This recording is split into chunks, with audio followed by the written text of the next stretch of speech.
Hello student, welcome to our channel. আমি মৌমিতা মজুমদার। আশা করি তোমরা সকলে খুব ভালো আছো। স্টুডেন্ট, তোমাদের হচ্ছে মেজর ইংলিশের ক্লাস কিন্তু রেগুলারলি আপলোড করা হচ্ছে এবং তোমাদের কিন্তু অনলাইন ক্লাসও শুরু হয়ে গেছে, নোটসও প্রোভাইড করা শুরু হয়ে গেছে। তোমরা যারা আমাদের সঙ্গে যোগাযোগ করতে চাইছো, পড়তে চাইছো, তোমরা আমাদের দেওয়া হেল্পলাইন নাম্বারে যোগাযোগ করতে পারো। আমাদের দুটো নাম্বার রয়েছে, একটা হচ্ছে 6295916282 আর একটা 7076398606। আমাদের পুরো কোর্স ফি রয়েছে 999 এবং আমাদের কোর্সের ডিউরেশন হচ্ছে 6 মান্থের।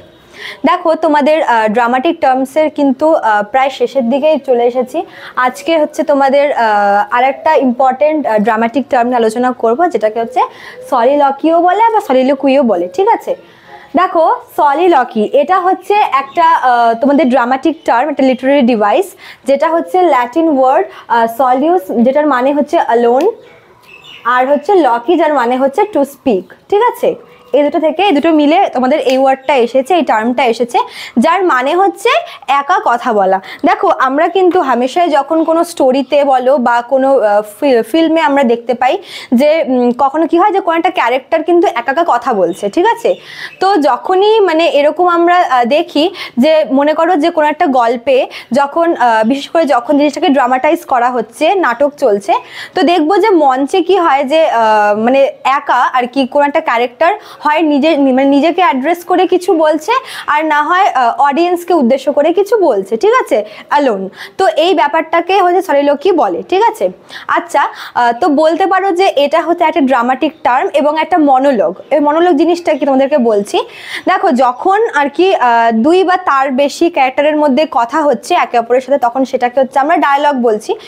এবার মনোলগ জিনিসটা কি, যখন ক্যারেক্টার নিজেই কথা বলছে একা একা। ঠিক আছে, তার নিজের কোনো ফিলিংস বা কোনো থটস, বা মনে করো যে তার মাথায় কোনো কুমতলব চলছে, মানে কোনো প্ল্যানিং প্লটিং চলছে, বা কারোর এগেনস্টে মনে করো যে হচ্ছে কনস্পিরেসি করছে। তো তো এই সমস্ত কিছু কিন্তু ওই ক্যারেক্টার একাই নিজের সাথে মানে বলছে বা নিজেকে উদ্দেশ্য করে বলছে। তো এই জিনিসটাকে হচ্ছে সলিলোকি বলে। ঠিক আছে, আচ্ছা, এবার দেখো, তোমরা এই জিনিসটা যখন দেখবে যে কি হয় যে মানে এই জিনিসটা হচ্ছে গল্পটাকে পুরোপুরি চেঞ্জ করে দিচ্ছে। ঠিক আছে, মানে এরপরে কি হতে চলেছে, মানে এর মাধ্যমে আমরা বুঝতে পারি যে ক্যারেক্টারের মাথায় কি চলছে, বা সে যদি মনে করো যে কোনো কারণে আপসেট থাকে, তাহলে কিন্তু সে নিজে সে জিনিসটাকে হচ্ছে এক্সপ্রেস করে একা একা, অথবা যদি তার মনে কোনো রকমের সে হ্যাপিনেস বলো বা কোনো হচ্ছে মানে তার কোনো একটা বিশ্বাস বলো, সমস্ত কিছু কিন্তু তার এই একা কথা বলার মধ্যে দিয়ে কিন্তু দর্শকদের কাছে প্রকাশ পাচ্ছে, এবং দর্শকরা কিন্তু কোথাও গিয়ে তাকে মানে সেই চরিত্রকে একটু ভালোভাবে বুঝতে পারছে, মানে তার ক্যারেক্টারকে। অনেক সময় আমরা এরকম দেখি, মনে করো যে কোনো একটা ক্যারেক্টার মানে সামনে সব ক্যারেক্টারের মধ্যে একরকমের বিহেভিয়ার করছে, এবং যখন সে একা থাকছে তখন কিন্তু সে রিভিল করছে যে আসলে সে তার মানে তার চরিত্রটা আসলে কেমন। ঠিক আছে, হয়তো মনে করো যে সবার সামনে তাকে খারাপ সাজতে হচ্ছে, এবং যখন সে একা থাকছে তখন কিন্তু সে নিজের সাথে কথা বলছে, নিজের ফিলিংসটা শেয়ার করছে, এবং তখন গিয়ে আমরা বুঝতে পারি যে আসলে কি যে সে অ্যাক্টিং করছে। ঠিক আছে, যে আসলে তার ওই খারাপ বিহেভিয়ারটা কিন্তু এক প্রকারের অ্যাক্টিং। আবার মনে করো যে কেউ ভালো সাজার নাটক করছে। ঠিক আছে, সে সবার সামনে ভালো ব্যবহার করছে, ভালো অভিনয় করছে, ভালো দেখাচ্ছে নিজেকে, কিন্তু যখন সে একা থাকছে এবং নিজেকে যখন সে একা নিজের ফিলিংস শেয়ার করছে, তখন গিয়ে বুঝতে পারি যে কি সে আসলে হয়তো মানে সবটাই তার নাটক। ঠিক আছে, তো এভাবে মানে কোনো ক্যারেক্টারের যে আসল সত্যিটা বা তার যে আসল নেচারটা, সে কি ভাবছে, তার থটস, তার ফিলিংস, তার বিলিফস বলো, তার মোটিভ বলো, তার প্ল্যানিং প্লটিং বলো, সমস্ত কিছু কিন্তু আমরা এর মাধ্যমে জানতে পারি। ঠিক আছে, আচ্ছা, যেমন যদি এক্সাম্পল হিসেবে দেখি যে হ্যামলেট, শেক্সপিয়ারের বিখ্যাত হচ্ছে ট্র্যাজিক নাটক হ্যামলেট। সেই হ্যামলেটে আমরা দেখি যে যখন ঘোস্ট হ্যামলেট মানে হ্যামলেটের বাবা যখন ঘোস্ট হয়ে তাকে এসে বলছে যে হচ্ছে আমাকে এভাবে হত্যা করা হয়েছে, তোর কাকা আমাকে হত্যা করেছে, এবং তুই কিন্তু আমার এই মৃত্যুর রিভেঞ্জটা অবশ্যই নিবি।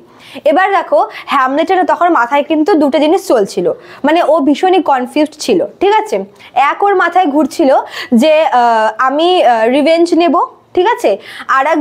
মানে আরেকটা জিনিস ওর মাথায় আসছিল যে মানে ওর যে মোরালিটি, ঠিক আছে, ওর যে চারিত্রিক বৈশিষ্ট্য বলো বা ওর যে অনেস্টি, সেটা কোথাও গিয়ে ওকে আটকাচ্ছিল এরকম একটা কাজ করতে। মানে একদিকে হচ্ছে মানে বাবার মানে খুনের প্রতিশোধ, আর একদিকে হচ্ছে তার নিজের যে তোমার নিজের তার আত্মবিশ্বাস, তার নিজের যে আর কি মোরালিটি বা তার নিজের যে চরিত্র, এটা কিন্তু আরেকদিকে ছিল।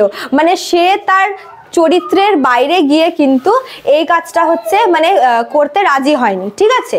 তো সেই সময় সে একটা ডায়লগ দেয় যে to be or not to be, ঠিক আছে, যে to be or not to be, মানে আমি কি কাজটা করব, মানে আমি কি হচ্ছে রিভেঞ্জটা নেব আর নাকি নেব না। তো এরকম একটা ডিলেমার মধ্যে সে পড়ে যায়, ঠিক আছে। তো এইভাবে মানে সে একা একাই আর কি কথাটা বলছে, যে নিজেকে উদ্দেশ্য করে কথাটা বলছিল, এবং কোথাও একটা সে নিজের সঙ্গে সঙ্গে কিন্তু অডিয়েন্সের কাছে ওই প্রশ্নটা রাখছিল যে তার কি করা উচিত, সে কি তার বাবার হত্যার প্রতিশোধ নিবে নাকি সে তার নিজের যে মোরালিটি সেটা বজায় রাখবে, ঠিক আছে।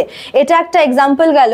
আর একটা যদি আমরা এক্সাম্পল দেখি যে রোমিও জুলিয়েট, এটা উইলিয়াম শেক্সপিয়ারের একটা কমেডি নাটক, তোমরা জানোই, ট্র্যাজেডি নাটক, কমেডি বললাম, ভুল করে। দেখো একটা রোম্যান্টিক একটা নাটক। তো এখানে দেখা যায় যে যখন জুলিয়েট জানতে পারে যে রোমিও হচ্ছে তারই ফ্যামিলির আর কি শত্রুর ছেলে, ঠিক তার বাবার শত্রুর এনিমির ছেলে, তখন গিয়ে সে বুঝতে পারে যে তাদের রিলেশনটা কিন্তু আর কন্টিনিউ করা যাবে না।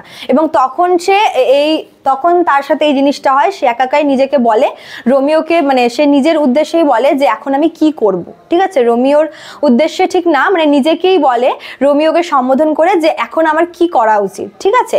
তো আশা করি তোমরা বুঝতে পেরেছো। আজকে এতটুকুই থাকলো। স্টুডেন্ট, তোমার চ্যানেলটি অবশ্যই সাবস্ক্রাইব করে দেবে এবং লাইক কমেন্ট শেয়ার করবে, ঠিক আছে। তোমাদের নেক্সট ক্লাসে আরও কিছু টপিকস ইম্পর্টেন্ট হচ্ছে অবশ্যই আপলোড করা হবে, তোমার চ্যানেলটি ফলো করবে। ওকে, চলো আজকে এতটুকুই। Thank you.